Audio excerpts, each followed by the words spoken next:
Exercise 1.5 को हम start कर रहे हैं। इसमें ओनली एक टॉपिक है हमारे पास, कॉम्प्लीमेंट ऑफ ए सेट। तो कॉम्प्लीमेंट ऑफ सेट को स्टडी करेंगे, उसकी कुछ प्रॉपर्टीज़ है उसको डिस्कस करूँगा। उसके बाद एक्सरसाइज 1.5 के एग्जाम्पल्स को सोल्व करेंगे, फिर हम एक्सरसाइज के क्वेश्चंस को सोल्व करेंगे। एक वीडियो में ये कंप्लीट एक्सरसाइज हो जाएगी। इस वीडियो में लास्ट तक बने रहना, किसी भी प्रॉब्लम में कहीं पे भी कोई डाउट नहीं रहेगा। इससे पहले आपको क्या करना है, एक्सरसाइज 1.1 से 1.4 तक को देखना है इस एक्सरसाइज को सोल्व करने से पहले। अब देखो कॉम्प्लीमेंट ऑफ ए सेट, तो कॉम्प्लीमेंट फाइंड आउट करने के लिए हमारे पास यूनिवर्सल सेट होना चाहिए। तो यूनिवर्सल सेट आपको क्या बता रखा है, यूनिवर्सल सेट को हम यहाँ पे कैपिटल यू से रिप्रेजेंट करेंगे। ये हमारे पास में क्या हो गया, यूनिवर्सल सेट। तो कॉम्प्लीमेंट फाइंड आउट करने के लिए यूनिवर्सल सेट की हमें रिक्वायरमेंट होती है। तो यूनिवर्सल सेट में अगर मैं यहाँ पे कुछ एलिमेंट लेता हूँ 1 2 3 4 5, अब एक मैं सेट लेता हूँ यहाँ पे ए इक्वल्स टू, यहाँ पे हम लेते हैं 2,4। ए का कॉम्प्लीमेंट फाइंड आउट करने के लिए ए के ऊपर हमें ऐसे डैश बनाना है। इसका मतलब क्या हो जाएगा, कॉम्प्लीमेंट ऑफ ए। तो कॉम्प्लीमेंट के लिए हमें क्या करना है कि जो भी एलिमेंट हमारे पास में ए सेट में गिवन है उनको यूनिवर्सल सेट से हटा देना है। जैसे ए सेट में 2 गिवन है तो यूनिवर्सल सेट में से मैं 2 को हटा दूंगा। ए में नेक्स्ट एलिमेंट 4 है तो यूनिवर्सल सेट में से हमें 4 को हटा देना है। अब यूनिवर्सल सेट के जो रिमेनिंग एलिमेंट है 1 3 5 ये आ जाएंगे ए डैश में। तो 1 3 5 ये कॉम्प्लीमेंट हो जाएगा किसका, ए का। ए डैश को हम क्या बोलते हैं, ए कॉम्प्लीमेंट, ये ए का कॉम्प्लीमेंट है। तो कॉम्प्लीमेंट फाइंड आउट करने के लिए क्या करना होता है कि ए सेट के जो एलिमेंट है उनको हमें नहीं लेना है, जो रिमेनिंग एलिमेंट है यूनिवर्सल सेट के उनको हमें लिख देना है। इसका वेन डायग्राम बनाने के लिए एक हमें रेक्टेंगल यहाँ पे ड्रॉ करना है। ये किसको रिप्रेजेंट करेगा, यूनिवर्सल सेट को रिप्रेजेंट करेगा। ए सेट को हम यहाँ पे एक सर्कल से रिप्रेजेंट करेंगे। अब ए सेट के एलिमेंट हमारे पास में क्या, 2,4। तो इस सर्कल में 2 लिखूंगा, उसके बाद में 4 लिख दूंगा। अब यूनिवर्सल सेट में कौन कौन से एलिमेंट आएंगे, यहाँ पे देखो फर्स्ट एलिमेंट 1 है, 1 ए में नहीं है तो ए के बाहर हमें कहीं पे लिख देना, यहाँ पे हमने 1 लिख दिया। नेक्स्ट 2 ए सेट में ऑलरेडी यहाँ पे लिखा हुआ है। नेक्स्ट एलिमेंट है 3, तो 3 ए में नहीं है तो ए के बाहर मैं यहाँ पे लिख दूंगा। नेक्स्ट 4 यहाँ पे ए में ऑलरेडी हमने लिख रखा है। नेक्स्ट एलिमेंट है 5, तो 5 को हम यहाँ पे लिख देंगे। ये इसका वेन डायग्राम हो जाएगा। कॉम्प्लीमेंट ऑफ ए में कौन कौन से एलिमेंट है, 1 3 5। तो वेन डायग्राम में ए सेट के बाहर का जो ये पूरा एरिया है वो क्या हो जाएगा, हमारे पास में ए डैश हो जाएगा। ये हमारे पास क्या होगा, ए डैश होगा। तो ए डैश या कॉम्प्लीमेंट ऑफ ए की जब मैं बात करूँगा तो उसमें हमें क्या लिख देना है, ए डैश का मतलब होता है नोट ए। नोट ए का मतलब क्या है कि अगर मैं ए डैश फाइंड आउट कर रहा हूँ तो ए सेट के मैं एलिमेंट नहीं लूँगा, उसके बाद जो रिमेनिंग एलिमेंट है यूनिवर्सल सेट के उसको हमें लिखना है। ये मतलब होता है यहाँ पे कॉम्प्लीमेंट का, ठीक है। अब इसके बाद देखो ए डैश में कौन कौन से एलिमेंट आ रहे हैं। ए डैश में मेरे पास में 1 आ रहा है, 3 आ रहा है, 5 आ रहा है। 1 3 5 यूनिवर्सल सेट में आ रहे हैं, बट ए सेट में एक भी एलिमेंट इसका नहीं आ रहा है। तो यहाँ पे मैं क्या लिख सकता हूँ, यहाँ पे हम लिख सकते हैं कि 1 belongs to universal set but 1 does not belongs to set A. Next element अगर मैं 3 लेता हूँ तो 3 भी यहाँ पे यूनिवर्सल सेट में बिलोंग कर रहा है, बट 3 ए सेट में नहीं होगा। नेक्स्ट एलिमेंट अगर 5 है तो 5 belongs to universal set but 5 does not belongs to A. तो यहाँ से मैं क्या लिख सकता हूँ, अगर मैं ए डैश के एलिमेंट को अगर मैंने एक्स ले रखा है, यहाँ पे देखो ए डैश के एलिमेंट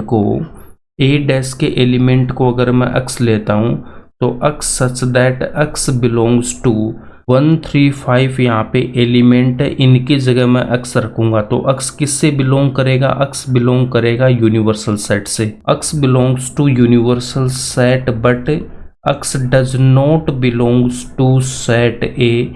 यहाँ पे देखो अक्स है वो हमारा सेट ए से बिलोंग नहीं करेगा, अक्स है वो यूनिवर्सल सेट में बिलोंग करेगा। तो मैथमेटिकल हम इसको हम क्या लिखेंगे, complement of A equals to क्या हो जाएगा, x belongs to universal set but x does not belongs to set A set के एलिमेंट है 2,4, 2,4 यूनिवर्सल सेट में भी एग्जिस्ट कर रहा है। तो यहाँ से मैं क्या बोल सकता हूँ कि ए है वो सबसेट है किसका, यूनिवर्सल सेट का। यहाँ पे ये किसका सिंबल होता है, ये सिंबल होता है सबसेट का। सबसेट का मतलब क्या होता है कि ए सेट के सारे एलिमेंट है वो यूनिवर्सल सेट में एग्जिस्ट कर रहे हैं, तो ए यूनिवर्सल सेट का सबसेट हो जाएगा। तो सबसेट होता है किसी भी सेट का एक पार्ट होता है, उसको हम बोलते हैं सबसेट बोलते हैं। अब उसके बाद मैं ए डैश की बात करूं तो ए डैश के जो एलिमेंट है 135 ये यूनिवर्सल सेट में भी एग्जिस्ट कर रहे हैं। तो हम यहाँ पे क्या बोल सकते हैं कि जो ए का कॉम्प्लीमेंट है वो भी यूनिवर्सल सेट का सबसेट होगा। ए अगर यूनिवर्सल सेट का सबसेट है तो ए डैश भी है वो क्या होगा, यूनिवर्सल सेट का सबसेट होगा। ये पॉइंट भी आपको पता होना चाहिए। अब हमने यहाँ पे इसका वेन डायग्राम बना रखा है। फिर से यहाँ पे देखो अगर मैं इसका वेन डायग्राम बनाता हूँ तो यूनिवर्सल सेट हमने ले रखा है, ए ले रखा है। अब अगर मुझे ए डैश फाइंड आउट करना है तो मैं क्या करूँगा, नोट ए। नोट ए का मतलब क्या है कि यूनिवर्सल सेट में से 2 को हटा देना है, 4 को हटा देना है। 2 को हटाएंगे, 4 को हटाएंगे, रिमेनिंग एलिमेंट कितने 135, इसको हम यहाँ पे ए डैश में लिख देंगे। अब इसके बाद देखो अगर मैं इसका वेन डायग्राम बनाऊंगा तो ये मेरा यहाँ पे वेन डायग्राम बनेगा। कॉम्प्लीमेंट ऑफ ए के एलिमेंट है 135, तो यहाँ पे ए सेट के एलिमेंट को हमें नहीं लेना है। ए सेट के एलिमेंट के बाहर जो भी एलिमेंट है वो सारे के सारे ए डैश में इंक्लूड हो गए, तो ये हमारा क्या होगा, ए डैश हो जाएगा। अब इस ए डैश को मैं क्या लिख सकता हूँ, देखो ए डैश इक्वल्स टू, अब देखो यूनिवर्सल सेट में से हमने 2 को हटाया, 4 को हटाया, 2 4 सेट ए के एलिमेंट है।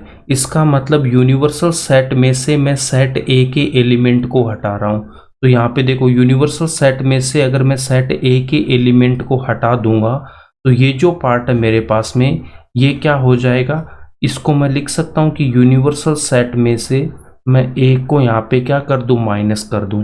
तो ए डैश को हम क्या लिखेंगे, यूनिवर्सल सेट में से ए सेट के एलिमेंट को हमें हटा देना है, u माइनस ए। अब यहाँ पे देख सकते हो u माइनस ए में आपको क्या बता रखा था, देखो यूनिवर्सल सेट है मेरे पास में 1 2 3 4 5 और ए सेट का एलिमेंट है 2,4। यूनिवर्सल सेट में 1 आ रहा है तो मैं यहाँ पे 1 को लिखूंगा, उसके बाद में 2 है तो 2 सेट ए में भी आ रहा है तो इस 2 को हमें हटा देना है। नेक्स्ट एलिमेंट 3 है, 3 ए में नहीं है तो मैं 3 को लिख दूंगा। 4 है वो ए सेट में आ रहा तो इस 4 को भी हमें नहीं लिखना है। नेक्स्ट 5 है, ए सेट में नहीं है तो हम 5 को लिख देंगे। और यही हमारे पास में किसकी वैल्यू है, ए डैश की वैल्यू है। तो ये किसके इक्वल आ जाएगा, कॉम्प्लीमेंट ऑफ ए के। तो कॉम्प्लीमेंट ऑफ ए को मैं क्या लिख सकता हूँ, u माइनस ए। यूनिवर्सल सेट का इंटरसेक्शन लेता हूँ ए सेट के साथ तो क्या आएगा, इंटरसेक्शन में हमें कॉमन एलिमेंट लेने होते हैं। तो इन दोनों में कॉमन एलिमेंट क्या मेरे पास में 2 है वो सेट ए में भी है, यूनिवर्सल सेट में भी है, 4 ए में भी है, यूनिवर्सल सेट में भी है। इसका मतलब यहाँ पे मैं क्या लिख सकता हूँ 2,4। यहाँ पे देखो इंटरसेक्शन वाला पार्ट आप जाके देख सकते हो अगर डाउट है तो। ये हमारे पास में क्या है, इंटरसेक्शन। इंटरसेक्शन में हमें कॉमन एलिमेंट लेने होते हैं। यूनिवर्सल सेट का ए सेट के साथ मैं इंटरसेक्शन लूंगा तो क्या आ जाएगा 2,4 और यही हमें सेट ए में गिवन है तो इक्वल्स टू में मैं क्या लिख सकता हूँ, ए लिख सकता हूँ। अब यहाँ पे हमने क्या लिखा था, A dash equals to u minus A, तो और लगा के यहाँ पे क्या लिख देना है कि complement of A equals to universal set minus, अब इस ए की जगह मैं क्या लिख दूंगा, ए इक्वल्स टू हम क्या लिख देंगे, यूनिवर्सल सेट का इंटरसेक्शन ले रखा है ए के साथ, तो यहाँ पे मैं लिख दूंगा यूनिवर्सल सेट का अगर मैं इंटरसेक्शन लूंगा ए के साथ तो भी मेरे पास में क्या आ जाएगा, ए आ जाएगा। हमने ए की जगह ये पुट कर दिया है। तो ये भी आपको पता होना चाहिए कि ए डैश इक्वल्स टू मैं क्या लिख सकता हूँ, यूनिवर्सल सेट माइनस ए, या फिर आप क्या लिख सकते हो, यूनिवर्सल सेट में से माइनस कर दो universal set and A set का जो इंटरसेक्शन है, यहाँ पे देख सकते हो आप।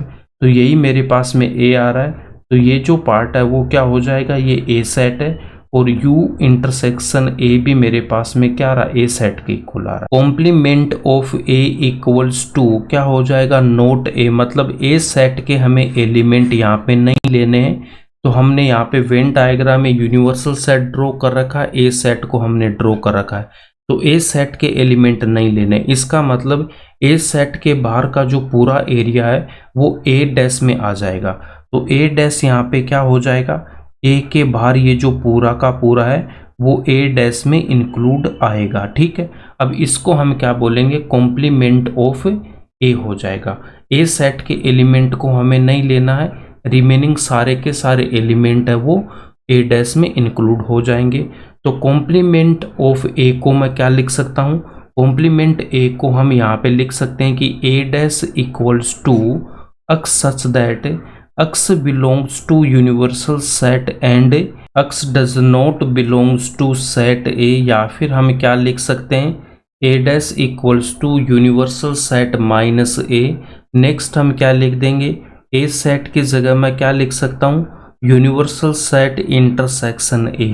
तो ए डैश क्या हो जाएगा, universal set minus universal set का अगर मैं ए के साथ इंटरसेक्शन लूंगा तो वो भी ए डैश के इक्वल आएगा। यहाँ पे एक नोट लिखना, यूनिवर्सल सेट हमने ले रखा 1 2 3 4 5, ए सेट के एलिमेंट है 2,4, तो ए नोट क्या हो जाएगा, यूनिवर्सल सेट में से ए सेट के एलिमेंट को हमें हटा देना है, तो 1 3 5 आ जाएगा।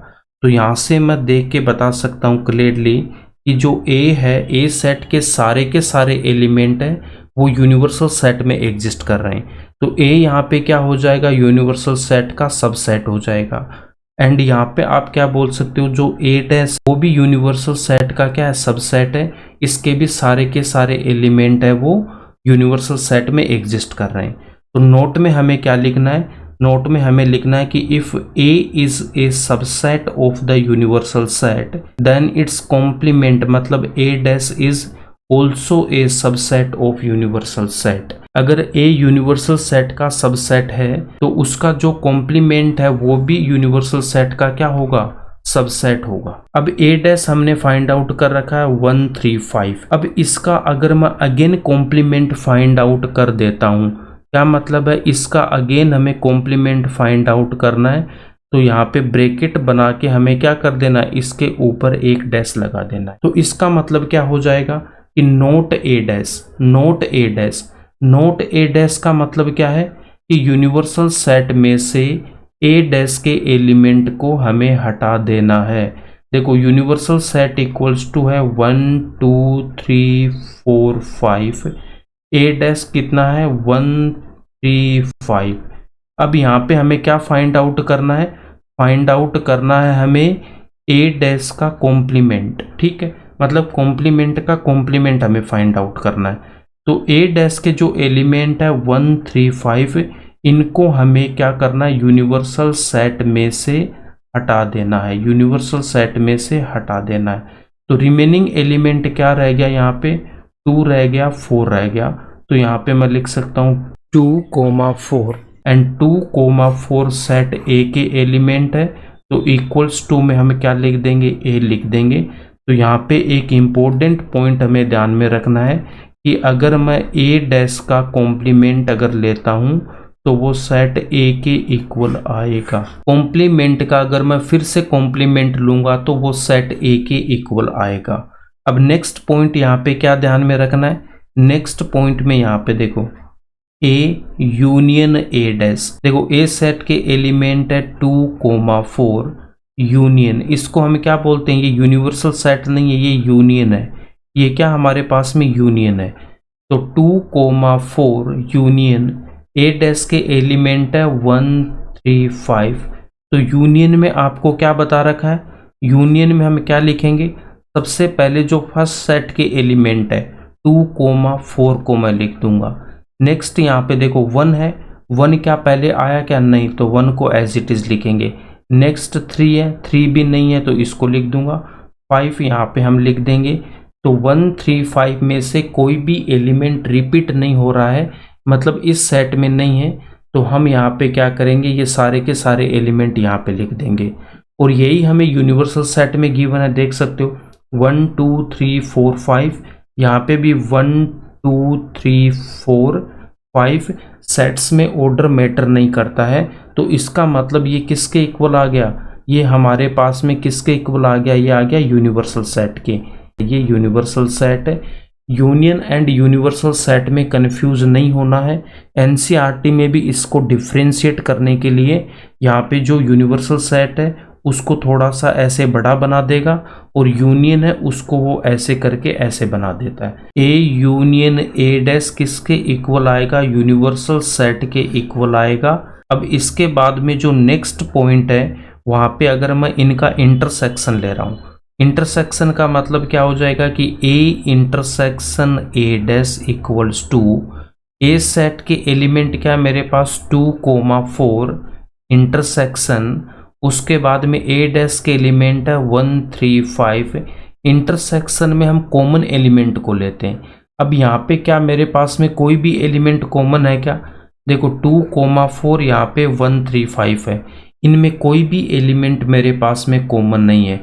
तो जब कोई भी एलिमेंट कॉमन नहीं होता है तो हम वहाँ पे क्या लिख देंगे, वहाँ पे हम करली ब्रैकेट बनाएंगे, या फिर आप इसको 5 से रिप्रेजेंट करोगे, इसको हम क्या बोलते हैं, एम्प्टी सेट। एम्प्टी सेट को नल सेट, वॉइड सेट भी बोलते हैं। इसमें कोई भी एलिमेंट नहीं होता है। तो हमें पॉइंट क्या ध्यान में रखना है, हमें पॉइंट यहाँ पे ध्यान में रखना कि ए इंटरसेक्शन ए डैश किसके इक्वल आएगा, 5 के इक्वल आएगा, या फिर एम्प्टी सेट के इक्वल आएगा। आप यहाँ पे देख सकते हो ए एंड ए डैश में कोई भी एलिमेंट यहाँ पे कॉमन नहीं है। अब इसकी कुछ प्रॉपर्टीज को हम यहाँ पे डिस्कस कर लेते हैं। तो प्रॉपर्टी नंबर फर्स्ट हमारे पास में क्या है, लॉ ऑफ डबल कॉम्प्लीमेंटेशन। इसका मतलब क्या है कि अगर मैं ए कॉम्प्लीमेंट का अगेन मैं कॉम्प्लीमेंट लूंगा तो वो किसके इक्वल आएगा, ए सेट के इक्वल आएगा। इसका प्रूफ हमने ऑलरेडी यहाँ पे देख रखा है। उसके बाद में नेक्स्ट प्रॉपर्टी क्या है कि अगर ए यूनियन ए डैश तो किसके इक्वल आएगा, ए का अगर ए डैश के साथ मैं यूनियन लूंगा तो क्या आएगा, यूनिवर्सल सेट। तो यहाँ पे हम क्या बनाएंगे, यूनिवर्सल सेट लिख देंगे। उसके बाद अगर मैं इनका इंटरसेक्शन लूंगा तो वो क्या आएगा, एम्प्टी सेट आएगा। इनको हम बोलते हैं कॉम्प्लीमेंट लॉज, ठीक है। उसके बाद में देखो फोर्थ नंबर पे क्या है, 5 डैश। 5 डैश का मतलब क्या, देखो 5 क्या होता है, एम्प्टी सेट। एम्प्टी सेट में कोई भी एलिमेंट नहीं होता है, ठीक है। यूनिवर्सल सेट में सारे के सारे एलिमेंट होते हैं। हमें बोला है कि 5 डैश मतलब कोई भी एलिमेंट को हमें छोड़ना नहीं है। भाई नोट ए होता ना, अगर ए डैश मुझे फाइंड आउट करना है तो मैं क्या लिखता हूँ, नोट ए। तो यहाँ पे 5 डैश फाइंड आउट करना तो नोट 5। तो नोट 5 का मतलब क्या कि कोई भी एलिमेंट नहीं छूटना चाहिए।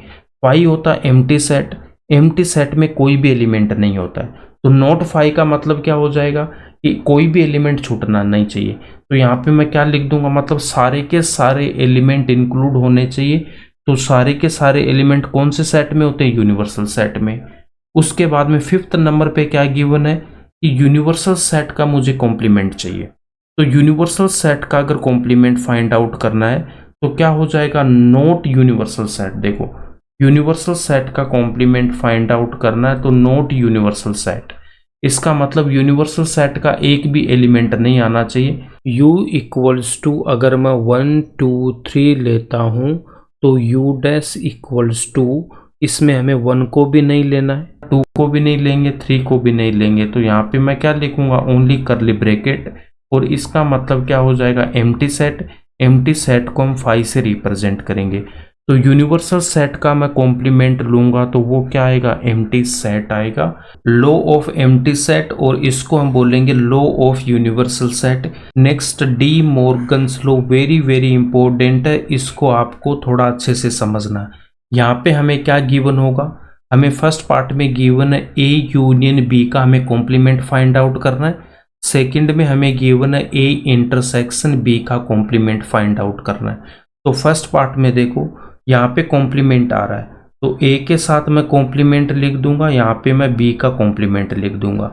सेकंड वाले में भी हमें कॉम्प्लीमेंट फाइंड आउट करना है, तो ए पे कॉम्प्लीमेंट हमें बनाना है और यहाँ पे बी पे भी हम कॉम्प्लीमेंट लिख देंगे। अब इसके बाद देखो फर्स्ट वाले पार्ट में मेरे पास में क्या आ रहा है, फर्स्ट वाले में आ रहा है यूनियन, तो यहाँ पे क्या ध्यान में रखना कि यूनियन का अगर मैं कॉम्प्लीमेंट लूँ तो वो इंटरसेक्शन के इक्वल आएगा। यूनियन का जब मैं कॉम्प्लीमेंट लूंगा तो यहाँ पे मैं क्या बना दूंगा, इंटरसेक्शन बना दूंगा। सेकंड वाले में क्या गिवन है, यहाँ पे इंटरसेक्शन गिवन है, इंटरसेक्शन का कॉम्प्लीमेंट लेंगे तो वो यूनियन के इक्वल आएगा। इंटरसेक्शन का जब मैं कॉम्प्लीमेंट लूंगा तो यहाँ पे मैं यूनियन लिख दूंगा, यूनियन का जब मैं कॉम्प्लीमेंट लूंगा तो क्या आएगा, इंटरसेक्शन, इंटरसेक्शन का कॉम्प्लीमेंट लूंगा तो यूनियन आएगा। ए यूनियन बी का मुझे कॉम्प्लीमेंट फाइंड आउट करना, ए है तो मैं यहाँ पे ए कॉम्प्लीमेंट, यूनियन का कॉम्प्लीमेंट इंटरसेक्शन, बी की जगह क्या लिखेंगे, बी का कॉम्प्लीमेंट।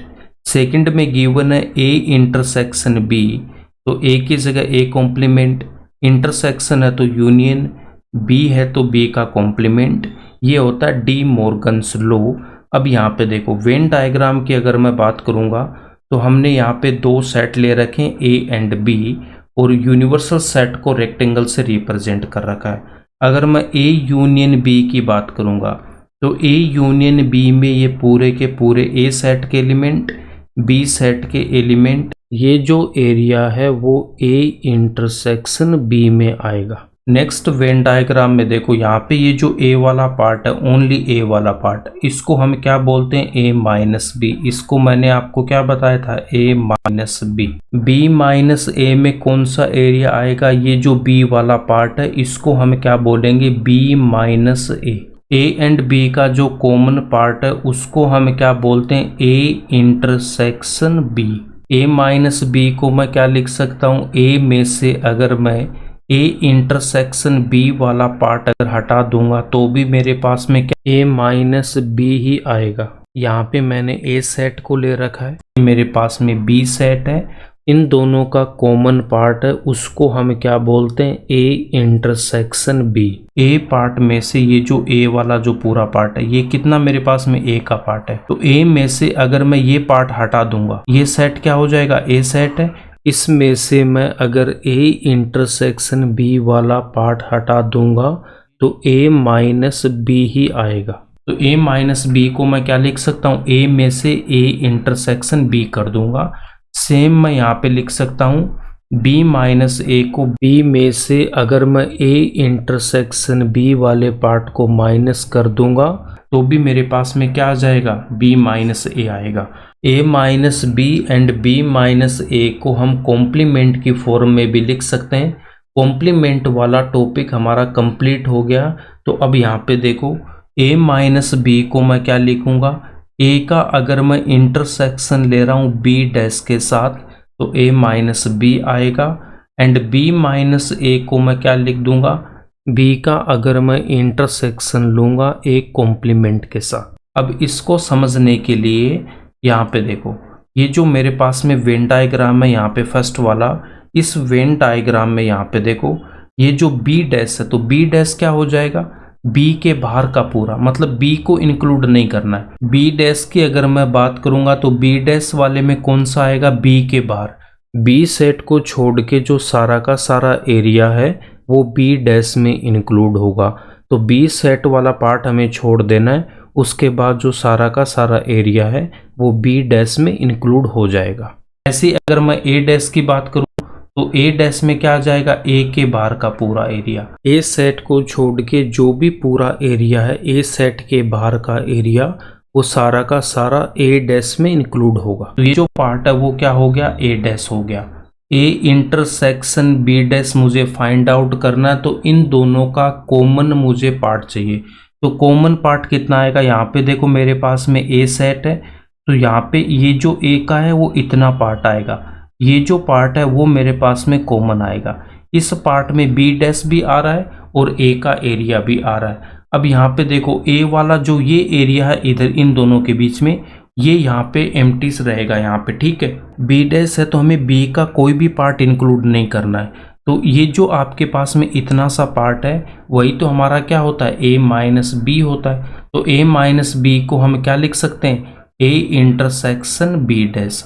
अब इस तरफ आते हैं, यहाँ पे देखो ये जो पार्ट है मेरे पास में किसका, बी का पार्ट है, बी इंटरसेक्शन ए डैश में ये इतना पार्ट कॉमन आएगा और इसी को हम बोलते हैं बी माइनस ए। तो बी माइनस ए को मैं क्या लिख दूंगा, B intersection A dash. Complement of set यहीं पे कंप्लीट होता है। अब हम इसके एग्जांपल्स को सोल्व करेंगे। एग्जांपल नंबर 20 में क्या गिवन है, यूनिवर्सल सेट गिवन है, ए सेट गिवन है, फाइंड ए डैश। तो ए डैश का मतलब क्या हो जाएगा, not A. Complement of A equals to U minus A equals to, अब यूनिवर्सल सेट में से ए सेट के एलिमेंट को हमें हटा देना है, तो यूनिवर्सल सेट में से 1 भी हटेगा, नेक्स्ट 3 को हटा देना है, 5 भी नहीं लिखेंगे, नेक्स्ट 7 9, इन सब एलिमेंट्स को हम यूनिवर्सल सेट में से हटा देंगे। अब रिमेनिंग एलिमेंट को हम यहाँ पे लिख देंगे, 2 को लिखूंगा, उसके बाद में 4, नेक्स्ट एलिमेंट है 6, नेक्स्ट 8, 10, ये इसका आंसर हो जाए। नेक्स्ट एग्जांपल नंबर 21 में यूनिवर्सल सेट क्या गिवन है, set of all the student of 11th class. उसके बाद में ए सेट में क्या गिवन है, set of all girls in 11th class. हमसे ए डैश फाइंड आउट करने को बोला है। तो देखो यूनिवर्सल सेट में क्या आ रहे, सारे के सारे स्टूडेंट आ रहे 11th क्लास के, इसका मतलब यहाँ पे बॉयज भी आएंगे एंड गर्ल्स, जितने भी बॉयज एंड गर्ल्स है वो सारे के सारे यूनिवर्सल सेट में आएंगे। उसके बाद में ए सेट में गिवन है set of all girls in class 11th। A dash find out करने के लिए हमें क्या लिखना, नोट ए। नोट ए का मतलब क्या होगा, ए डैश में कोई भी गर्ल्स नहीं आएगी, एक भी लड़की नहीं आएगी। लिखूंगा यू माइनस ए, इसमें क्या आएंगे, सारे के सारे बॉयज आ जाएंगे, तो set of all boys in 11th class. इसके बाद में next example number 22, universal set given है, ए सेट गिवन है, बी सेट गिवन है, फाइंड कॉम्प्लीमेंट ऑफ ए। तो complement of A equals to universal set में से ए सेट के एलिमेंट को हमें माइनस करना है, तो ए सेट के एलिमेंट है 2 3, यूनिवर्सल सेट में से 2 को हटा देना, 3 को हटाएंगे, रिमेनिंग एलिमेंट है 1 4 5 6, ये हो जाएगा A dash. Complement of B find out करने के लिए यूनिवर्सल सेट में से बी सेट के एलिमेंट को हटा देना है। बी सेट के एलिमेंट 3 4 5 को यूनिवर्सल सेट में से हटा देना है। यूनिवर्सल सेट के रिमेनिंग एलिमेंट 1 2 6 को हमें बी डैश में लिखना है। A complement intersection B complement, तो यहाँ पे कॉमन एलिमेंट 1 आ रहा है, उसके बाद में 6 आ रहा है, तो 1,6। A union B equals to, A set के एलिमेंट को लिखेंगे 2 3, बी सेट के एलिमेंट 3 4 5। तो यहाँ पे मैं ए सेट के एलिमेंट को लिखूंगा 2 3। अब उसके बाद देखो बी सेट का जो फर्स्ट एलिमेंट है 3 ऑलरेडी आ चुका, तो इसको हमें नहीं लिखना है। सेट में जो एलिमेंट रिपीट होते हैं उसको हम नहीं लिखते। 4 और 5 रिपीट नहीं हो रहे, तो यहाँ पे हम 4 को लिखेंगे, 5 को लिखूंगा। ए यूनियन बी किसके इक्वल आएगा, 2 3 4 5। And show that A union B का कॉम्प्लीमेंट इक्वल होगा A complement intersection B complement. यही मैंने आपको डी मॉर्गन लॉ में बताया था, ठीक है। तो अब इसको हमें यहाँ पे प्रूफ करना है, तो मैं यहाँ पे क्या लिख दूंगा, now show that A union B का कॉम्प्लीमेंट किसके इक्वल होगा, यहाँ पे लिखूंगा ए कॉम्प्लीमेंट, यहाँ पे मैं बी कॉम्प्लीमेंट, यूनियन का कॉम्प्लीमेंट क्या हो जाएगा, इंटरसेक्शन हो जाएगा। उसको हमें यहाँ पे प्रूफ करना है। तो LHS वाले पार्ट को मैं सोल्व करूंगा। तो A यूनियन B हमने ऑलरेडी फाइंड आउट कर रखा है। तो A यूनियन B कितना है 2 3 4 5 और इसका हमें कॉम्प्लीमेंट फाइंड आउट करना है। यूनिवर्सल सेट में कौन कौन से एलिमेंट है 1 2 3 4 5 6। A यूनियन B का मुझे यहाँ पे कॉम्प्लीमेंट फाइंड आउट करना है। A यूनियन B के एलिमेंट्स है 2 3 4 5। इनको हमें यूनिवर्सल सेट में से हटा देना है। तो रिमेनिंग एलिमेंट क्या हो जाएंगे यूनिवर्सल सेट के 1 6। तो 1,6 को हम यहाँ पे लिख देंगे। अब हम यहाँ पे RHS वाले पार्ट को सोल्व करेंगे। A dash intersection B dash हमें RHS में गिवन है। अब इसको हम सोल्व करेंगे। तो RHS में A intersection B dash given है। Complement of A and complement of B का इंटरसेक्शन हमने ऑलरेडी फाइंड आउट कर रखा है। 1,6 इसके एलिमेंट है। तो यहाँ पे मैं क्या लिख दूंगा 1,6। LHS में 1,6 आ रहा है, RHS में भी 1,6 आ रहा है। तो यहाँ पे मैं क्या लिख सकता हूँ सिंस LHS यहाँ पे इक्वल हो गया RHS के, देयरफॉर A यूनियन B का कॉम्प्लीमेंट इक्वल होगा A complement intersection B complement. यही हमें प्रूफ करना था। तो यहाँ पे लिख देंगे हेंस प्रूव्ड। एग्जाम्पल्स यहीं पे कंप्लीट होते हैं। इसके बाद हम एक्सरसाइज के क्वेश्चन को सोल्व करेंगे। क्वेश्चन नंबर फर्स्ट में क्या गिवन है, यूनिवर्सल सेट गिवन है, A सेट B सेट हमें गिवन है, C भी हमें गिवन है। A टेस्ट हमसे फाइंड आउट करने को बोला। एक्सरसाइज 1.5 को आप पहले खुद सोल्व करोगे, उसके बाद आंसर यहाँ से मिला लेना। A कॉम्प्लीमेंट इक्वल्स टू क्या लिखूंगा, यूनिवर्सल सेट में से A सेट के एलिमेंट्स को हमें हटा देना है। तो A सेट के एलिमेंट है 1 2 3 4। तो यूनिवर्सल सेट में से इनको मैं हटा दूंगा। तो यहाँ पे जो रिमेनिंग एलिमेंट है 5 6 7 8 9 ये आ जाएंगे A डैश में। सेकंड पार्ट में क्या फाइंड आउट करना है, सेकंड पार्ट में हमें B का कॉम्प्लीमेंट फाइंड आउट करना है। तो B complement equals to universal set में से B सेट के एलिमेंट को माइनस कर दोगे। B सेट के एलिमेंट है 2 4 6 8। तो 2 हटेगा, 4 को हटाना, 6 को हटाना, 8 को हटाना। रिमेनिंग एलिमेंट है 1 3 5 7 9। A यूनियन C का हमें कॉम्प्लीमेंट फाइंड आउट करना है। A यूनियन C का हमें कॉम्प्लीमेंट फाइंड आउट करना है। तो हमें सबसे पहले यहाँ पे A union C find out करना पड़ेगा। तो A सेट के एलिमेंट को लिखूंगा 1 2 3 4 1 2 3 4।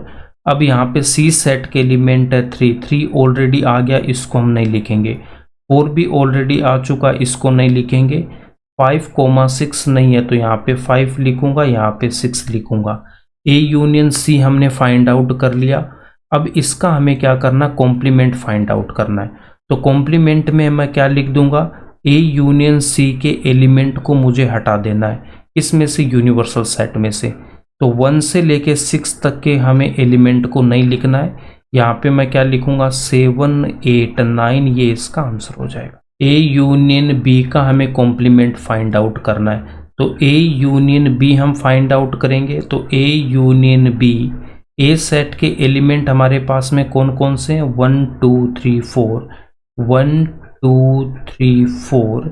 अब यहाँ पे B सेट के एलिमेंट में 2 ऑलरेडी आ चुका, नहीं लिखेंगे। 4 भी ऑलरेडी लिख चुके, इसको भी नहीं लिखेंगे। 6 8 को मैं यहाँ पे लिख दूंगा 6,8। A यूनियन B का कॉम्प्लीमेंट फाइंड आउट करने के लिए यूनिवर्सल सेट में से A यूनियन B के एलिमेंट को हटाएंगे। तो यहाँ पे 1 2 3 4 6 8 को हमें नहीं लिखना है। रिमेनिंग एलिमेंट यहाँ पे क्या है 5 7 9, ये इसका आंसर हो। A कॉम्प्लीमेंट का हमें अगेन यहाँ पे कॉम्प्लीमेंट फाइंड आउट करना है। तो देखो एक डैश हमने ऑलरेडी फाइंड आउट कर रखे हैं 5 6 7 8 9। तो A कॉम्प्लीमेंट का मुझे अगेन यहाँ पे कॉम्प्लीमेंट फाइंड आउट करना है। तो A कॉम्प्लीमेंट मेरे पास में कितना है 5 6 7 8 9। अब इसका अगेन जब मैं कॉम्प्लीमेंट फाइंड आउट करूँगा तो यूनिवर्सल सेट में से 5 को हटा देना है, उसके बाद में 6 भी नहीं आएगा, नेक्स्ट 7 8 9, रिमेनिंग एलिमेंट है 1 2 3 4। तो यहाँ पे लिख दूंगा 1 2 3 4। 1 2 3 4 सेट ए में गिवन है, तो ये किसके इक्वल आएगा, सेट ए के इक्वल आएगा। ये हमने ऑलरेडी प्रॉपर्टीज में डिस्कस कर रखा है कि ए कॉम्प्लीमेंट का अगर मैं फिर से कॉम्प्लीमेंट लूंगा तो वो सेट ए के इक्वल आएगा। बी माइनस सी का मुझे यहाँ पे कॉम्प्लीमेंट फाइंड आउट करना है, तो बी माइनस सी का मैं कॉम्प्लीमेंट फाइंड आउट करूंगा, तो बी माइनस सी की वैल्यू फाइंड आउट करूंगा। बी माइनस सी कैसे फाइंड आउट करते हैं कि बी सेट में से मुझे उन एलिमेंट को हटाना जो सी सेट में आ रहा है। तो बी सेट का फर्स्ट एलिमेंट 2 है, क्या 2 सी में है क्या नहीं है, तो मैं यहाँ पे 2 लिख दूंगा। नेक्स्ट एलिमेंट क्या 4 सी में आ रहा, तो इस 4 को हटा देना है। नेक्स्ट एलिमेंट है 6 यहाँ पे सी में भी आ रहा, तो 6 को भी हम हटा देंगे। नेक्स्ट एलिमेंट है 8 सी में नहीं है, तो यहाँ पे मैं 8 लिख दूंगा। तो बी माइनस सी आ गया हमारे पास। अगर आपको इन सब में प्रॉब्लम है तो प्रीवियस एक्सरसाइज आप जाके देख सकते हो। अब इसका मुझे कॉम्प्लीमेंट फाइंड आउट करना है, तो बी माइनस सी का मैं कॉम्प्लीमेंट फाइंड आउट करूंगा, तो मुझे यहाँ पे क्या करना है, यूनिवर्सल सेट में से मैं 2 को हटा दूंगा, 8 को हटाऊंगा, रिमेनिंग एलिमेंट को मुझे यहाँ पे लिखना है। तो 1 3 4 5 6 7 9 ये इसका आंसर हो जाएगा। क्वेश्चन नंबर 1 का सॉल्यूशन यहाँ पे लिखा हुआ, आप यहाँ से भी अच्छे से देख सकते हो। 1 बाय 1 यहाँ पे सॉल्यूशन इनके लिखे हुए हैं। इसके बाद हम क्वेश्चन नंबर 2 को हम सोल्व करेंगे। यूनिवर्सल सेट गिवन है, हमें यहाँ पे कॉम्प्लीमेंट फाइंड आउट करना है। फर्स्ट पार्ट में ए सेट गिवन है, तो ए का कॉम्प्लीमेंट क्या हो जाएगा, ए डैश को मैं क्या लिखूंगा, यूनिवर्सल सेट में से ए सेट के एलिमेंट को हमें माइनस करना है। तो ए सेट के एलिमेंट है A B C, universal set में से ए बी सी को हटा देना है, रिमेनिंग एलिमेंट है D E F G H. Second part में बी सेट गिवन है, इसका कॉम्प्लीमेंट फाइंड आउट करने के लिए B dash equals to universal set में से बी सेट के एलिमेंट को मुझे हटा देना है। डी ई एफ जी को मैं हटाऊंगा, डी भी हटेगा, उसके बाद में E, next F and G, remaining element है ए बी सी एच, ये हो जाएगा B dash. C equals to A C E G, इसका कॉम्प्लीमेंट फाइंड आउट करने के लिए C dash equals to universal set में से सी के एलिमेंट को हटा देना है। तो यहाँ पे ए को हटाएंगे, उसके बाद सी, नेक्स्ट ई जी भी हटेगा, रिमेनिंग एलिमेंट है B D F H. D equals to F G H A, इसका कॉम्प्लीमेंट फाइंड आउट करना, तो D dash equals to universal set में से डी सेट के एलिमेंट को हटा देना है। तो एफ को हटाएंगे, उसके बाद जी, नेक्स्ट एच एंड ए भी हटेगा, रिमेनिंग एलिमेंट है बी सी डी ई, ये इसका आंसर हो जाएगा। नेक्स्ट क्वेश्चन नंबर 3 को हमें सोल्व करना है। 3 में हमें क्या गिवन है, taking the set of natural numbers as the universal set. तो यूनिवर्सल सेट हमें क्या लेना, नेचुरल नंबर के सेट को लेना है। और नेचुरल नंबर कौन कौन से होते हैं, 1 से स्टार्ट होते हैं, कहाँ तक, इन्फिनिटी तक, 1 2 3 4 कहाँ तक, इन्फिनिटी तक ये जाते हैं। तो यूनिवर्सल सेट में कौन से एलिमेंट आ जाएंगे, नेचुरल नंबर के जो एलिमेंट है। Write down the complements of the following sets, तो हमें यहाँ पे इनके कॉम्प्लीमेंट फाइंड आउट करना है। फर्स्ट पार्ट में गिवन है x such that x is N even natural number.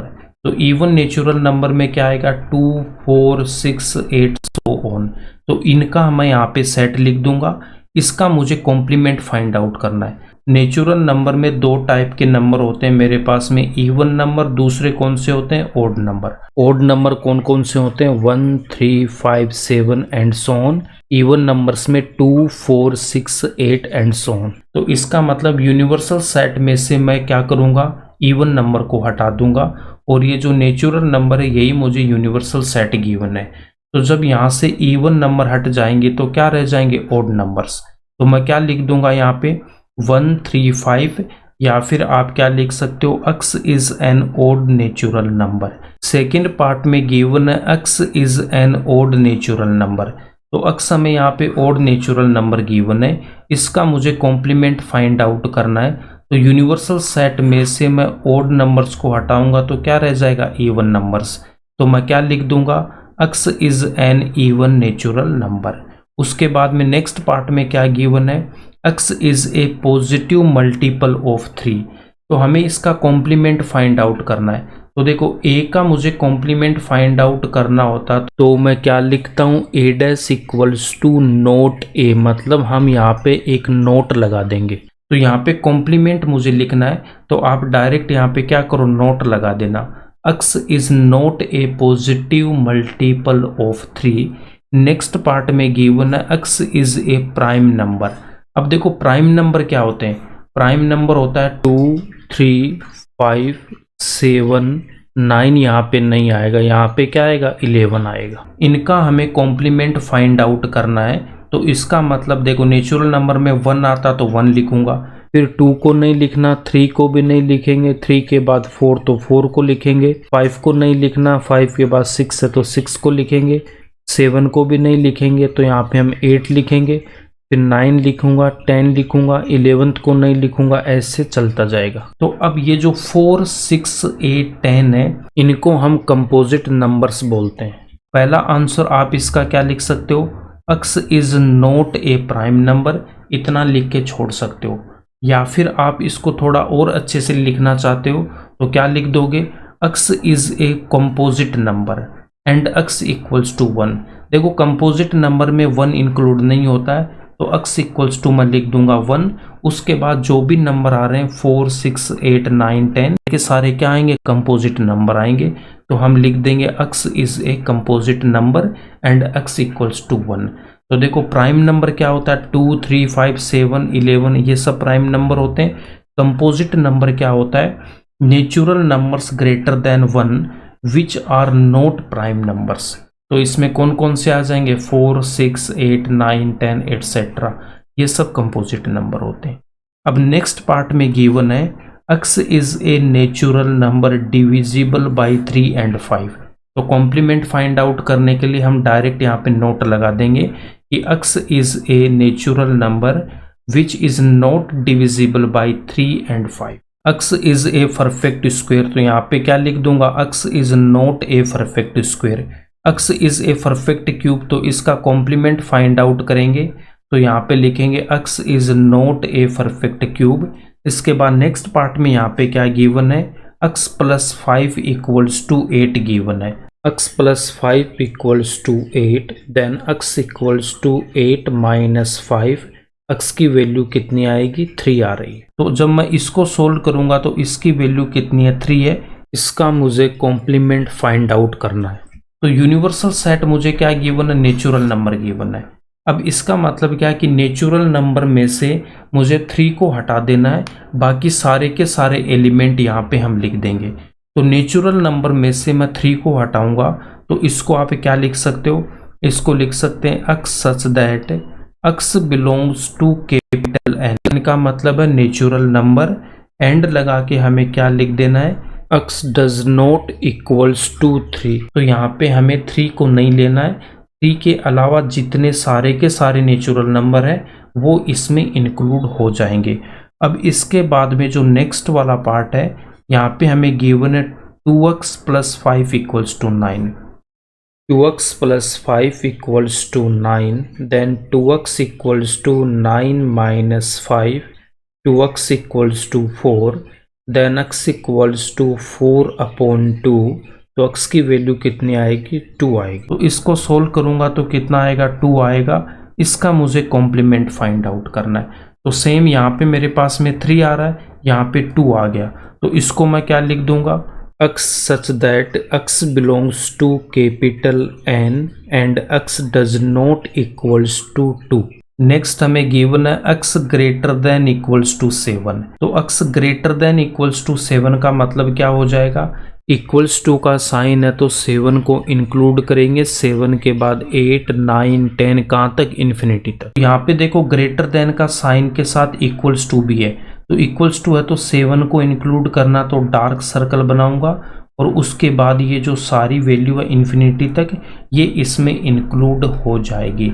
अब देखो नेचुरल नंबर की जब मैं बात करूंगा तो नेचुरल नंबर मेरे पास में 1 से स्टार्ट होता है, 1 के बाद 2, 2 से कहाँ तक, इन्फिनिटी तक। यहाँ पे देखो 7, 7 के बाद 8, 9, यहाँ पे 2 के बाद 3।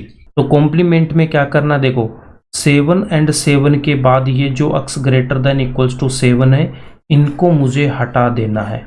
अब जो रिमेनिंग वैल्यू है उनको लिखूंगा, तो रिमेनिंग वैल्यू क्या आएगी, देखो 1, 2, 3, 4, 5, 6।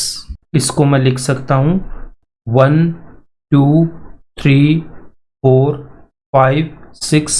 7 को हमें नहीं लिखना, 7 पे इक्वल्स टू है तो 7 को हम इंक्लूड नहीं करेंगे। या तो आप ऐसे लिख सकते हो या फिर इसका जो सेकंड मेथड है उसमें क्या लिख दोगे, यहाँ पे मैं लिख दूंगा x such that x belongs to natural number 1, 2, 3, 4, 5, 6। ये सब क्या लेस देन 7 है, तो यहाँ पे क्या लिखूंगा, x less than 7। Next part में हमें क्या गिवन है, x belongs to natural number and 2x plus 1 greater than 10। यहाँ से मैं क्या लिख सकता हूँ, 2x ग्रेटर देन 1 को उस तरफ लेके जाऊंगा तो -1, 2x greater than 9, then x greater than 9 upon 2, 9 upon 2 को क्या लिख दूंगा 4.5, तो x greater than 4.5, x greater than 4.5 है। तो यहाँ पे देखो x ग्रेटर देन 4.5 का मतलब क्या होगा, 4.5, 4.6, फिर 5, 6, 7 कहाँ तक, इन्फिनिटी तक।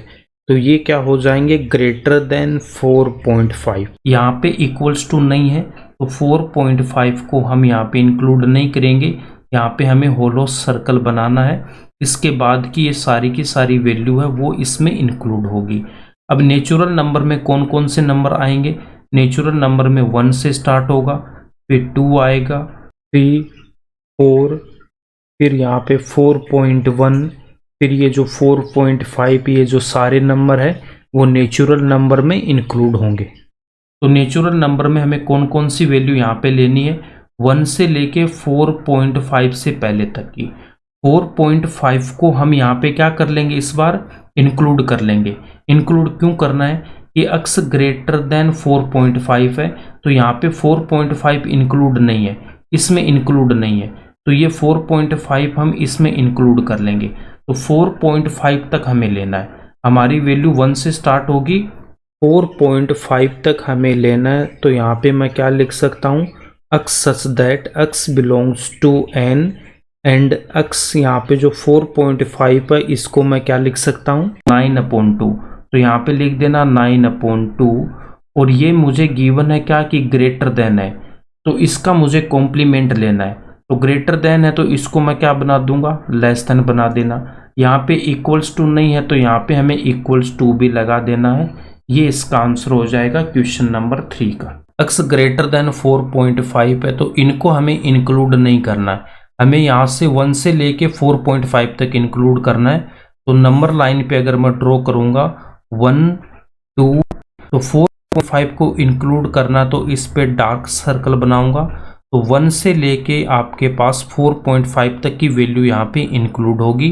4.5 को हम यहाँ पे इंक्लूड कर रहे हैं तो यहाँ पे मैं एक इक्वल्स टू भी यहाँ पे लगा दूंगा, तो ये इसका मतलब हो जाएगा। इसको हम ऐसे लिख देंगे। नेक्स्ट क्वेश्चन नंबर 4 को सोल्व करेंगे। यहाँ पे यूनिवर्सल सेट गिवन है, A and B set given है, वेरीफाई दैट। तो फर्स्ट पार्ट के LHS वाले पार्ट में हमें क्या गिवन है, LHS में गिवन है A यूनियन B का हमें कॉम्प्लीमेंट फाइंड आउट करना है। तो यहाँ पे मैं A यूनियन B की वैल्यू फाइंड आउट करूँगा।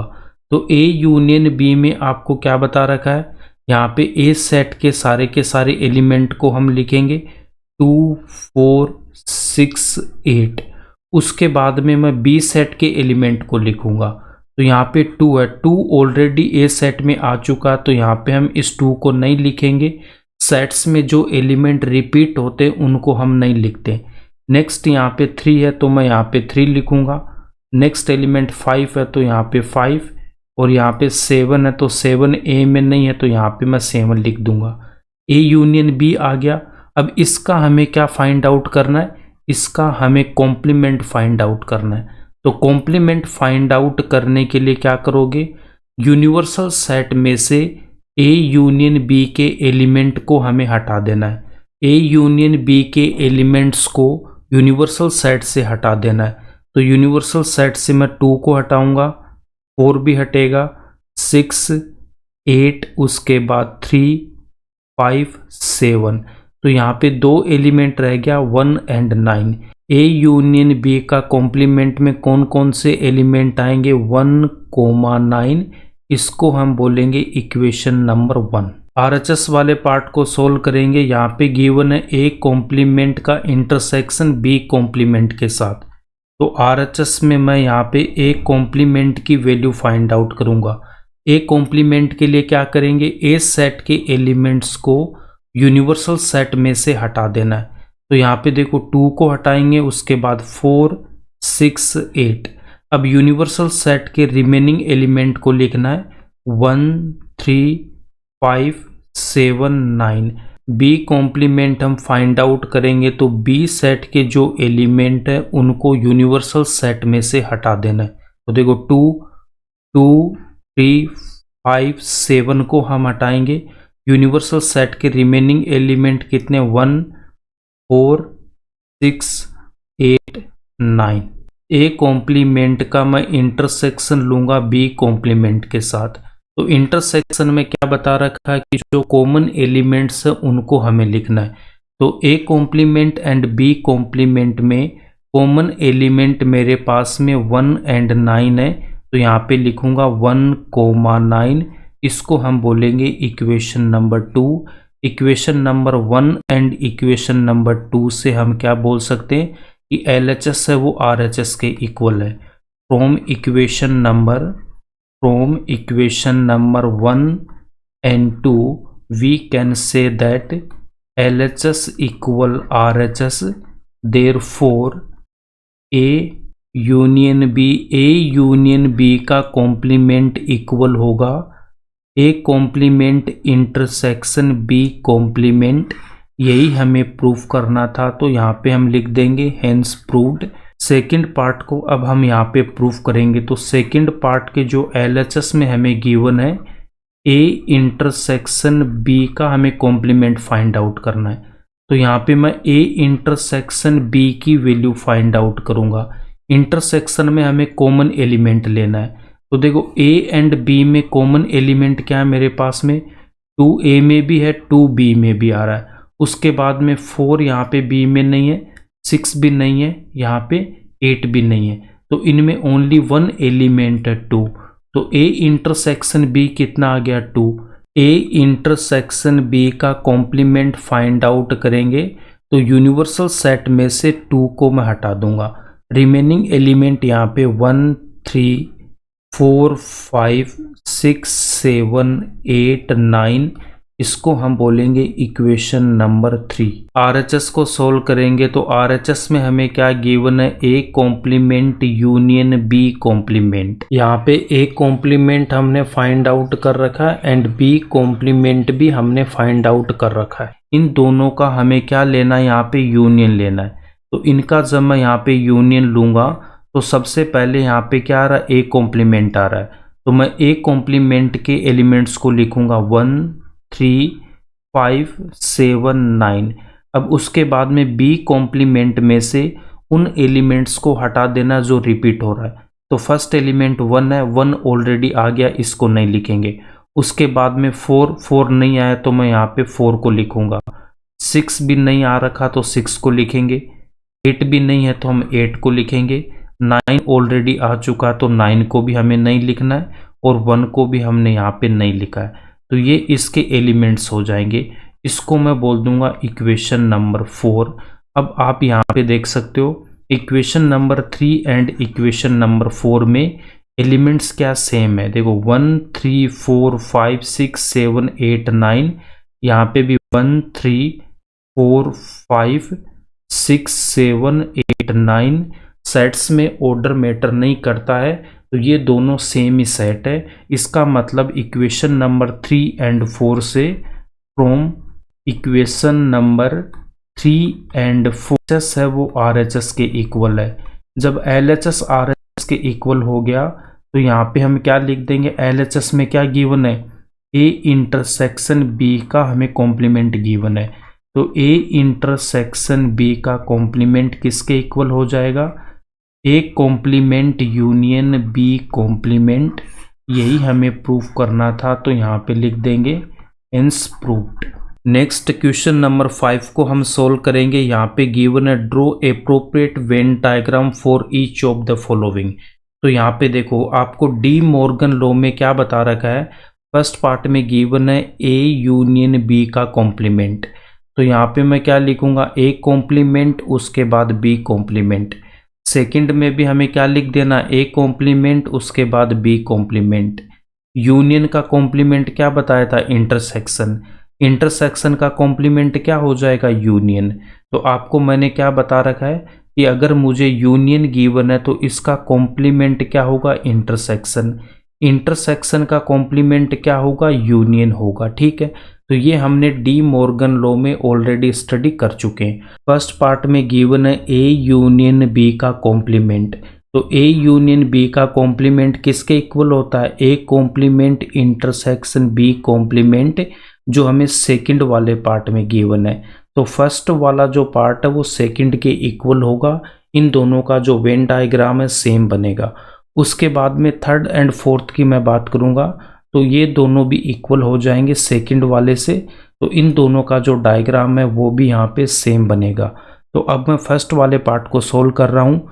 यहाँ पे ए यूनियन बी का कॉम्प्लीमेंट हमें फाइंड आउट करना है। ए यूनियन बी का कॉम्प्लीमेंट फाइंड आउट करने के लिए मैं पहले A union B find out करूँगा। तो ए यूनियन बी यहाँ पे क्या होगा, ए एंड बी इन दोनों सेट का ये जो एरिया है, देखो ए कॉम्प्लीमेंट आपको क्या बता रखा है, नोट ए। ठीक है, कि हमें ए सेट के बाहर का जो एरिया होता है उसको हम लेते हैं। तो यहाँ पे ए यूनियन बी है, इसका कॉम्प्लीमेंट लेना, तो ए यूनियन बी को छोड़ देना है। इसके बाहर का जो ये पूरा एरिया होगा ये हमारे पास में आ जाएगा, किस में, ए यूनियन बी कॉम्प्लीमेंट में। ये डायग्राम बन जाएगा फर्स्ट एंड सेकंड का। अगर सेकंड पार्ट को सोल्व करना चाहते हो तो यहाँ पे देखो आपके पास में क्या गिवन है, ए कॉम्प्लीमेंट। तो ए कॉम्प्लीमेंट क्या हो जाएगा, ए सेट के बाहर का पूरा एरिया। तो ए सेट को हमें छोड़ देना है, इसके बाहर का जो भी एरिया है वो पूरा का पूरा किस में आ जाएगा, ए कॉम्प्लीमेंट में आ जाएगा। इसके बाद में हमारे पास में क्या गिवन है, बी कॉम्प्लीमेंट। तो बी कॉम्प्लीमेंट फाइंड आउट करने के लिए क्या करेंगे, बी सेट को हमें छोड़ देना है। तो बी सेट के बाहर का जो पूरा एरिया होगा वो किस में आ जाएगा। तो इन दोनों का जब मैं इंटरसेक्शन लूँगा, इंटरसेक्शन में हमें क्या लेना होता है, कॉमन एरिया लेना होता है। तो यहाँ पे देखो इन दोनों का कॉमन एरिया लेना है। तो इन दोनों में कॉमन एरिया कौन सा रहा, देखो इन दोनों का जो कॉमन एरिया है, यहाँ पे देखो ए सेट के जो बाहर है यहाँ पे ये पूरा एरिया है, और सेकंड वाले में क्या है कि बी सेट के बाहर का पूरा एरिया है। इसका मतलब ए एंड बी सेट के बाहर का तो पूरा एरिया आएगा ही आएगा। तो हमने यहाँ पे इन दोनों के बाहर का ये पूरा एरिया बना दिया। ए सेट के बाहर का एरिया आ जाएगा, उसके बाद में बी सेट के बाहर का भी मुझे पूरा एरिया लेना है। ये इन दोनों का कॉमन एरिया है। आप क्लियरली इन डायग्राम से देख सकते हो, ए एंड बी सेट के बाहर का जो पूरा एरिया है वो इन दोनों में कॉमन आ जाएगा। बी कॉम्प्लीमेंट में आपके पास में बी वाला एरिया नहीं आएगा, ए कॉम्प्लीमेंट से मैं ए वाला एरिया हटा दूंगा। A complement intersection B complement. अब आप यहाँ पे देख सकते हो ये दोनों डायग्राम यहाँ पे सेम है, तो फर्स्ट एंड सेकंड का डायग्राम सेम बनेगा। इसके बाद हम यहाँ पे थर्ड वाले को सोल्व करेंगे। थर्ड में हमें क्या गिवन है, ए इंटरसेक्शन बी का कॉम्प्लीमेंट हमें फाइंड आउट करना है। ए एंड बी का जो कॉमन पार्ट है उसको हम क्या बोलते हैं, A intersection B. A intersection B वाला जो पार्ट है उसको मुझे छोड़ देना है, उसके अलावा जो भी पार्ट आ रहा है उसको मैं इंक्लूड करूंगा। तो यहाँ पे देखो ए इंटरसेक्शन बी के अलावा पूरे के पूरे एरिया को हमें ए इंटरसेक्शन बी डैश में इंक्लूड करेंगे। थर्ड वाले का डायग्राम है, फोर्थ वाले के डायग्राम के सेम ही होगा। देखो ए इंटरसेक्शन बी के बाहर का ये पूरा एरिया इंक्लूड हो जाएगा। यहाँ पे ओनली ए इंटरसेक्शन बी को हमें इंक्लूड नहीं करना है। अगर फोर्थ वाले पार्ट को भी आपको ड्रॉ करना है तो यहाँ पे आप क्या लिख सकते हो, यहाँ पे मेरे पास में क्या है, ए कॉम्प्लीमेंट। ए कॉम्प्लीमेंट क्या हो जाएगा, ए का हमें पूरा एरिया छोड़ देना है। इसके अलावा ए के बाहर का जो पूरा का पूरा एरिया है वो इसमें इंक्लूड हो जाएगा। उसके बाद मैं यहाँ पे बी कॉम्प्लीमेंट देखूंगा। बी कॉम्प्लीमेंट फाइंड आउट करने के लिए बी सेट को छोड़ देना है। इसके बाहर का जो पूरा एरिया है वो इसमें इंक्लूड हो जाएगा बी कॉम्प्लीमेंट में। अब इन दोनों का हमें यूनियन लेना है। तो यूनियन में आपको क्या बता रखा है, यहाँ पे क्या हो जाएगा, A dash union B dash. तो यहाँ पे ए कॉम्प्लीमेंट आ रहा है तो मैं पहले ए कॉम्प्लीमेंट का एरिया लिख लूंगा। ए कॉम्प्लीमेंट क्या होता है, ए के बाहर का पूरा एरिया। तो ए सेट को हमें छोड़ देना है। ए सेट के बाहर का जो पूरा का पूरा एरिया है वो किस में आ जाएगा, वो आएगा ए कॉम्प्लीमेंट में। बी कॉम्प्लीमेंट का वो पार्ट छोड़ देंगे जो ऑलरेडी ए कॉम्प्लीमेंट में आ चुका है। तो यहाँ पे देखो ओनली जो ए के अंदर वाला पार्ट है, ए के अंदर वाला ये पार्ट है, ये इतना पार्ट हमारे पास में नहीं आ रखा, बाकी यहाँ पे पूरा आ गया। तो यहाँ पे देखो ए का ये जो पार्ट है इसमें क्या आ रहा है, मेरे पास में बी कॉम्प्लीमेंट आ रहा है। तो इस पार्ट को भी मुझे यहाँ पे इंक्लूड कर लेना है। ए इंटरसेक्शन बी वाला पोर्शन ए कॉम्प्लीमेंट में भी खाली है, बी कॉम्प्लीमेंट में भी खाली है। इनके यूनियन में भी इस पार्ट को हमें खाली रखना है। अब यहाँ से देख सकते हो थर्ड एंड फोर्थ पार्ट का डायग्राम सेम है, ये इस क्वेश्चन का आंसर हो जाएगा। नेक्स्ट हम क्वेश्चन नंबर 6 को सोल्व करेंगे। 6 में हमें क्या गिवन है, U be the set of all triangles in a plane if A is the set of all triangles with at least one angle different from 60 degree, what is a complement। कैसे solve करेंगे, देखो universal set में क्या given है, हमें all triangles का set given है। A set में क्या गिवन है, set of all triangles at least one angle different from 60। तो यहाँ पे मैं क्या ले सकता हूँ, एक मैंने ट्राइंगल ले रखा है, एक भी एंगल है वो 60 का नहीं होना चाहिए। ए सेट में क्या गिवन है, कम से कम एक एंगल है वो 60 डिग्री से डिफरेंट होना चाहिए। और हम यहाँ पे क्या बोल सकते हैं इसका कॉम्प्लीमेंट में, कि कोई भी एंगल है वो 60 डिग्री का नहीं होना चाहिए। तो तीनों एंगल जब 60 डिग्री के होंगे तो उसको हम क्या बोलते हैं, इक्विलेटरल ट्राइंगल। तो यहाँ पे मैं क्या लिख सकता हूँ, u माइनस ए किसके इक्वल आ जाएगा, set of all equilateral triangles. इसको समझने के लिए यहाँ पे आओ, देखो ए सेट के अंदर मैं यहाँ पे कुछ ट्राइंगल्स ड्रॉ कर रहा हूँ। राइट ट्राइंगल यहाँ पे मैंने ड्रॉ कर रखा है, यहाँ पे मैं 90 डिग्री लेता हूँ। यहाँ पे अगर मैंने 60 डिग्री ले रखा है तो ये एंगल कितना होगा, 30 डिग्री का होगा। तो हमें ए सेट में क्या गिवन है कि एटलीस्ट एक एंगल है वो 60 डिग्री से डिफरेंट होना चाहिए। तो यहाँ पे हम देख सकते हैं कि ये 30 डिग्री और ये 90 डिग्री दो एंगल है वो हमारे यहाँ पे डिफरेंट है, किससे, 60 डिग्री से। तो ये ए सेट में आ जाएगा। उसके बाद में अगर मैं यहाँ पे सेकंड डायग्राम बनाता हूँ, सेकंड डायग्राम में एक एंगल अगर मैंने यहाँ पे 90 डिग्री का ले रखा है तो रिमेनिंग दो एंगल है, इसको मैंने 45, इसको भी मैंने 45 ले रखा है। तो यहाँ पे देखो तीनों एंगल है वो 90 से डिफरेंट है, तो ये भी ए सेट में आएगा। ए सेट में क्या बोला है कि कम से कम एक एंगल 60 से डिफरेंट होना चाहिए। बट यहाँ पे देखो फर्स्ट वाले में दो एंगल डिफरेंट हो गए, सेकंड वाले में 3 एंगल डिफरेंट हो गए।